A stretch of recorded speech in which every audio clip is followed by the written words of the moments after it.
episode 27 of Amphibia, Snow Day. And this one's alright. It's definitely more filler. I didn't really... We learned a couple of things. I like the fact that it opens up and Anne is making omelets. This is actually a pretty well drawn omelet. It looks good to eat. So Anne is showing off some more of her cooking skills. And, they don't know what an omelet is. But where did she get those eggs? I'm wondering, did they have chickens? But she makes some for Polly and Hop Pop, and they're eating them. Of course, they love them because just like everything she makes, it's all brand new. Sprig comes downstairs, and he's like yelling and screaming, and they're like, hey, calm down. Why don't you have some breakfast first? But, oh, no, it's happening. And then Hop Pop's like, are you sure it's happening? He's like, yes, it's happening. Anne has no idea. It's funny because she's used to it, but she's not used to it. She's like, okay, is this we need to run out of the house right now kind of thing? Or can we just get ready, then go? No, we have to leave right now. Anne's like, okay, just let me separate all the ingredients so, you don't want them to get soggy. Like, she has like all these little separate little bowls. But like, no, Anne, we have to get going. And I think it's probably the funniest part of the whole episode is Sprig is on Hop Pop's shoulders and like running through the town. And he's like making this alarm sound. And it's like an unnaturally, like, it sounds like a real alarm. Like it wouldn't come from a human being, but or a living creature.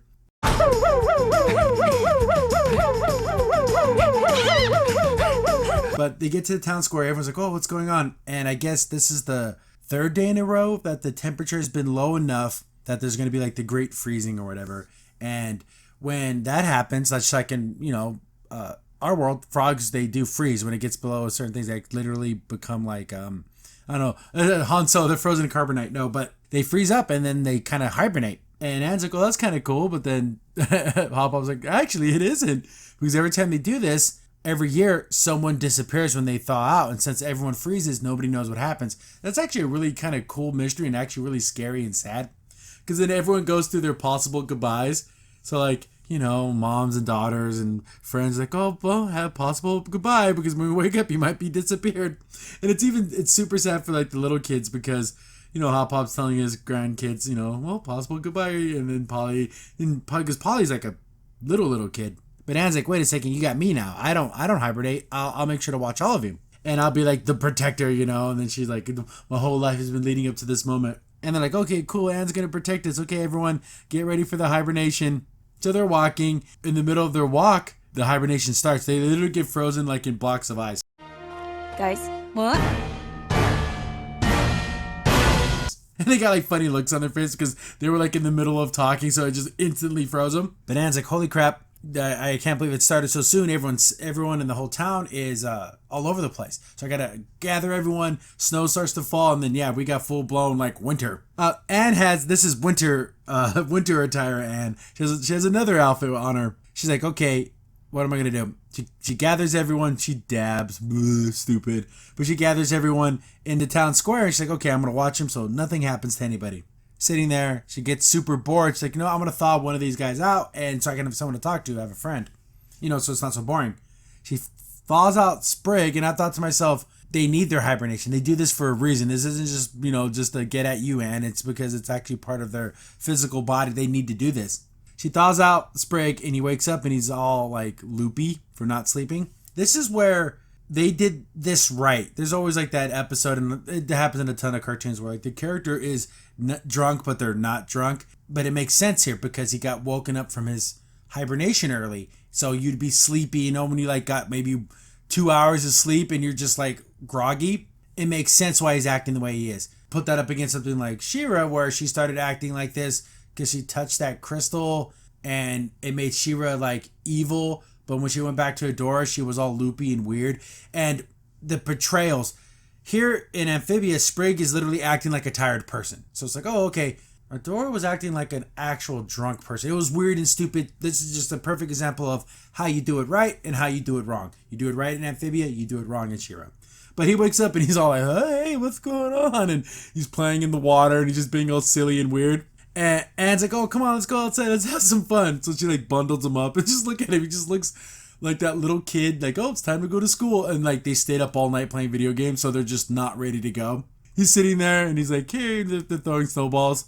He gets hit in the face. I caught it. Like he just completely missed it. Like his reaction time, everything's gone to pots. Hey, Sprig, catch! Caught it. They're playing with the townsfolk.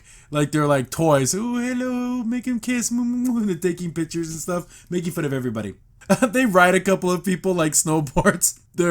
She combined a bunch of them to make like a big like ice mecha looking kind of dude, and they're just screwing around. She just wants to have fun. She used all their bodies like bowling pins, and she's like, okay, time to actually do the work. We have to sit here and watch people. Let's take a head count. Make sure everyone's here. Polly's missing. So the whole time when she was goofing off and acting like an idiot, one of the people went missing, and it happens to be Polly, which is like a little kid and her family. So it makes it that much worse. She's like, we got to find her. It's, it's our responsibility.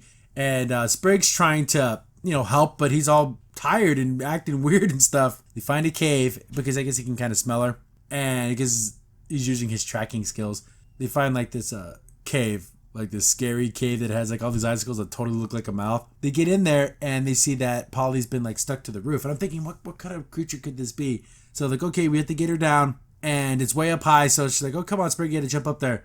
But I guess this giant weasel thing pops up, and I guess this is the thing that's been every freezing hibernation. It comes and takes one of the creatures to eat him. I'm supposed to eat him. Anne picks up a frozen bone. She starts to fight the creature, and she's like, okay, Sprig, get up there, go save your sister. But Sprig's all drunk and dumb. Like, he's like not doing it right. The fight keeps going on, and Anne notices, she starts hearing some noises, like little like animal noises, and behind one of these like a protective barrier thing with the leaves, there's a bunch of babies. Look how cute these things are. And you realize, oh, this thing is getting food for her babies. She sees Anne's in the room with all the little pups are at, and of course it runs over there and goes to protect her children, just like how a mother would. So Anne's like, oh, that's what's happening here. You just got food for your kids.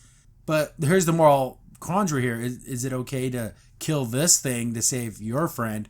All right, this world is very it's dangerous. People die in a blink of an eye on this island. But Anne comes with the idea, oh, she still has all of her omelet ingredients. Here, I'll give her this food, and then maybe it will like go away and back off. Of course it works because it's a cartoon. And they kind of, they go up there, they save Polly. And I kind of like this like little look, like the weasel gives Anne like a look, like an approving nod. She kind of gives it the look back like, yeah, we did a good job.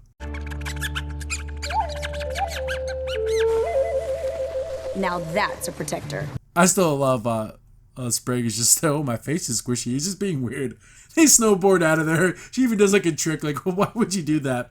I'm assuming morning comes and the temperature rises and everyone melts out, and everyone's like, oh, we're still here. Oh, and everyone's happy. Polly's there, and they're like, 3 cheers for Anne. This is the first year that no one's ever messed up, or no one's ever disappeared. And yeah, they start cheering for her. And then this is where I think Anne grew a little bit. She's still screwed up, but she instantly owned up to it. She didn't like let it settle, because she did that in earlier episodes where she like let the lie kind of, oh, let's see if I can get away with this. She's like, everyone stop. We were screwing around. I thought out Sprig. And he shows Sprig's like, hey, he didn't get his hibernation, which is kind of screwed up. Hopefully, of course he's going to recover for it, but it was, something that they need to do. She's like, Polly almost got killed by a big weasel. I was a bad protector. I wasn't a good protector. Then, Hot Popsicle, but you know what? You owned up to it real quick, which is great, and everyone's alive. You didn't fail to the point where someone actually died. So, you're still a hero to us. Then Sprig, in his sleepy stupidness,